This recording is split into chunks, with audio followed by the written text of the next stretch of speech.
La vie et la triste fin de Bertrand Chameroy. Sa femme révèle la raison de sa disparition. Bertrand Chameroy, connu pour son humour décapant et son esprit vif, était l'un des visages les plus appréciés de la télévision française. Animant des émissions populaires comme Touche pas à mon poste et apparaissant dans diverses productions télévisuelles, il a toujours su captiver son public avec son énergie débordante. Cependant, son départ soudain des écrans en 2017 a créé un vide difficile à combler pour ses fans et pour ceux qui le connaissèrent de près.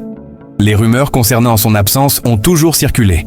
Certains disaient qu'il cherchait simplement à se reposer, d'autres qu'il était en quête de nouveaux projets.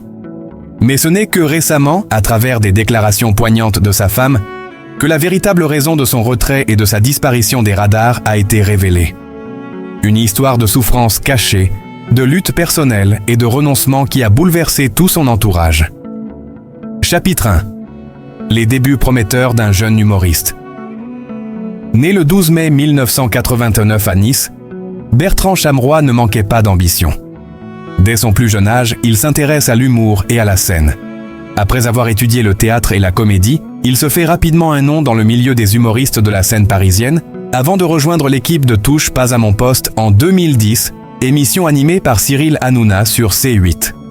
Avec ses blagues acerbes et son ton caustique, il séduit immédiatement les téléspectateurs et devient rapidement l'un des chroniqueurs favoris du public. Son succès s'est poursuivi avec des apparitions dans d'autres émissions. Et il a même lancé son propre programme, Chameroy. La nuit, une émission décalée qui, bien que moins populaire que ses prédécesseurs, a montré la versatilité de l'humoriste. En dépit de son image de joyeux luron, Bertrand cachait des fragilités que seuls ses proches connaissaient. Derrière ses rires et ses facéties, il luttait contre des démons intérieurs qu'il refusait de partager avec le public. Chapitre 2. La chute soudaine et le retrait de la scène médiatique. En 2017, après une série de polémiques sur ses blagues et sa façon d'interagir avec les autres chroniqueurs, Bertrand décide de prendre un pas de recul. Officiellement, il évoque des problèmes de santé et une envie de se ressourcer. Ses fans sont perplexes, n'ayant jamais vu l'animateur dans un état si fragile. Rapidement, le public perd de vue Bertrand Chameroy, qui disparaît des plateaux télévisés.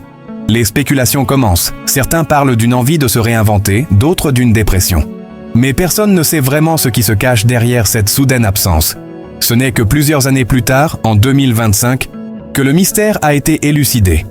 Sa femme, Marie, avec qui il s'est marié en 2016, a brisé le silence et révélé la vérité lors d'une interview émouvante dans un magazine populaire. Chapitre 3. La confession bouleversante de sa femme. Marie, la femme de Bertrand, a révélé que son mari avait souffert en silence d'une dépression sévère qui l'avait progressivement isolé du monde. Bertrand avait toujours été un homme extrêmement sensible, et malgré son apparente confiance, il portait un lourd fardeau. Il a longtemps lutté contre des périodes de tristesse profonde et de doute, mais il n'a jamais voulu que cela se sache, explique-t-elle avec émotion. Elle a ajouté que la pression constante des médias et de la vie publique, couplée à une maladie mentale grandissante, l'avait conduit à un épuisement physique et émotionnel. Les rires qu'il faisait à la télévision masquaient en réalité une souffrance que personne ne voyait. C'était un homme brillant, mais qui se sentait totalement vidé à l'intérieur. Marie décrit comment, après plusieurs mois de fatigue et d'anxiété, Bertrand avait pris la décision de quitter la scène médiatique, pensant que cela lui permettrait de retrouver un peu de paix intérieure. Il avait espéré que cela l'aiderait à guérir, mais malheureusement, cela ne s'est pas passé comme il l'avait prévu, dit-elle, les larmes aux yeux. Chapitre 4. Les derniers mois de Bertrand. Pendant les années qui suivirent son retrait de la télévision, Bertrand Chameroy tenta de se reconstruire. Il passa beaucoup de temps avec sa famille et ses amis proches, mais la dépression était toujours là, tapie dans l'ombre. Marie raconte que, bien qu'il ait essayé de retrouver la joie de vivre, les vagues de tristesse étaient trop intenses. Il avait des journées où il allait mieux, où il riait, puis d'autres où tout devenait trop lourd à porter. C'était comme une bataille constante avec lui-même, confie-t-elle. Malheureusement, après plusieurs années de lutte silencieuse, Bertrand n'a pas pu surmonter cette épreuve. En décembre 2024, il a été retrouvé sans vie à son domicile, à l'âge de 35 ans. La cause de son décès a été attribuée à un suicide, bien que Marie insiste sur le fait que cela n'était jamais quelque chose qu'il avait voulu faire. Il était tellement fatigué, mais il n'avait jamais voulu nous quitter. Il nous a laissés trop tôt et c'est quelque chose que je n'arrive toujours pas à accepter, explique-t-elle, la voix brisée par la douleur.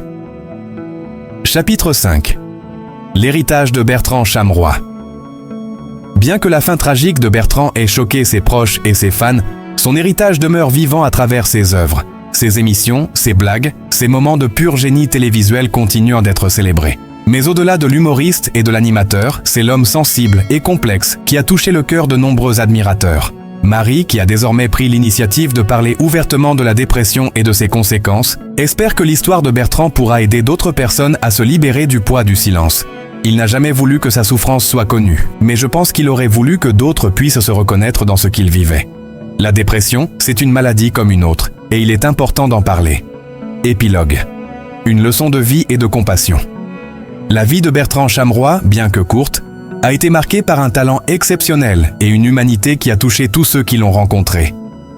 Sa disparition tragique met en lumière les dangers de la santé mentale dans un environnement médiatique exigeant et souvent impitoyable. Alors que sa femme, sa famille et ses amis pleurent leur perte, ils espèrent que son histoire servira de rappel important sur l'importance de prendre soin de soi et de parler ouvertement des souffrances invisibles. Le monde de la télévision et des médias, tout comme ses fans, se souviendront de lui comme d'un homme brillant, drôle et profondément humain. Mais plus encore, ils se souviendront de lui comme d'un homme qui, même dans sa lutte, a laissé un message puissant. La santé mentale est précieuse, et il est essentiel de ne pas avoir peur de demander de l'aide.